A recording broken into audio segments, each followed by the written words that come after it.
বৃহস্পতিবারও তিলজলায় চলল বুলডোজার। তিলজলার টালিখোলা সংলগ্ন জি.জে. খান রোডে শুরু হলো দ্বিতীয় দফায় অবৈধ নির্মাণ ভাঙার কাজ। মুখ্যমন্ত্রী শুভেন্দু অধিকারীর নির্দেশে বুধবারই তিলজলায় অবৈধ নির্মাণ ভাঙার কাজ শুরু হয়। বৃহস্পতিবার সকাল থেকেই অবৈধ নির্মাণ ভাঙার কাজ শুরু করেছেন পুরসভার কর্মীরা। এলাকার মানুষের যাতায়াত সম্পূর্ণরূপে বন্ধ করে দেওয়া হয়েছে। ঘটনাস্থলে পুলিশ ও কেন্দ্রীয় বাহিনী মোতায়েন। সকাল থেকেই বাড়ি ফাঁকা করতে শুরু করেছেন বাড়ির মালিক থেকে বাসিন্দারা। তিলজলার টালিখোলা সংলগ্ন জি.জে. খান রোডে পাশাপাশি দুটি বিল্ডিং ছিল। তার মধ্যে কটি বিল্ডিংয়ে আগুন লাগে, সেখানেই থাকতেন কারখানার মালিক। অন্য বিল্ডিংয়েও কারখানার কাজ চলত, সেখানে আরও দুটি তলায় প্রায় 5টি পরিবার বাস করতেন। মুখ্যমন্ত্রীর নির্দেশের পরই ঘর থেকে জিনিসপত্র বের করে নিয়ে যান তারা। पता ही नहीं था। हम लोग इलीगल है, आपको पता नहीं? नहीं, हम लोग के पास पूरा पेपर है।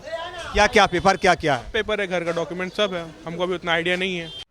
ঘিঞ্জি এলাকায় ব্যাঙের ছাতার মতো একের পর এক গজিয়ে উঠেছে বহুতল বাড়ি। একটি বাড়ি থেকে অপর বাড়ির দূরত্ব এতটাই কম যে কার্নিশ প্রায় ঠেকে গিয়েছে। আপৎকালীন পরিস্থিতি মোকাবিলায় পর্যাপ্ত সুযোগটুকুও নেই। তবে কিভাবে তৈরি হলো অবৈধ নির্মাণ? তৎকালীন প্রশাসনের কেন কোনো ভ্রুক্ষেপ ছিল না? বাড়ির চারপাশ ফাঁকা রাখার নিয়ম থাকলেও কেন নির্ধারিত গ্যাপের কমে মাথা তুলে দাঁড়ালো বহুতল? এই গাফিলতির দায় কার? আগের সরকারের ভুলের মাসুল গুনতে হচ্ছে বর্তমান সরকারকে। অবৈধ নির্মাণ নিয়ে প্রথমেই প্রকাশ্যে আসলো রাজ্য সরকারের কাছে, যেখানে একটি ঘটনায় দুজন মানুষের মৃত্যু হয়েছে।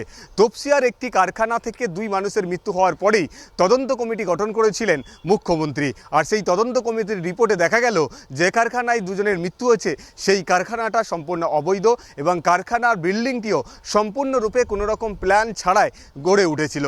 তাই সেই বিল্ডিংকে ভেঙে ফেলার নির্দেশ দেন মুখ্যমন্ত্রী। আর মুখ্যমন্ত্রীর নির্দেশ মোতাবেক তপসিয়ার এই যে অবৈধ কারখানা সেটা কিন্তু ভেঙে ফেলার কাজ শুরু হয়েছে। বুলডোজার দিয়ে সেই কাজ শুরু হয়েছে। আতঙ্ক শুরু হয়েছে এই সমস্ত এলাকার বাসিন্দাদের মধ্যে। ক্যামেরায় বিধানের সঙ্গে মফিজুল ইসলাম, ক্যালকাটা নিউজ, কলকাতা।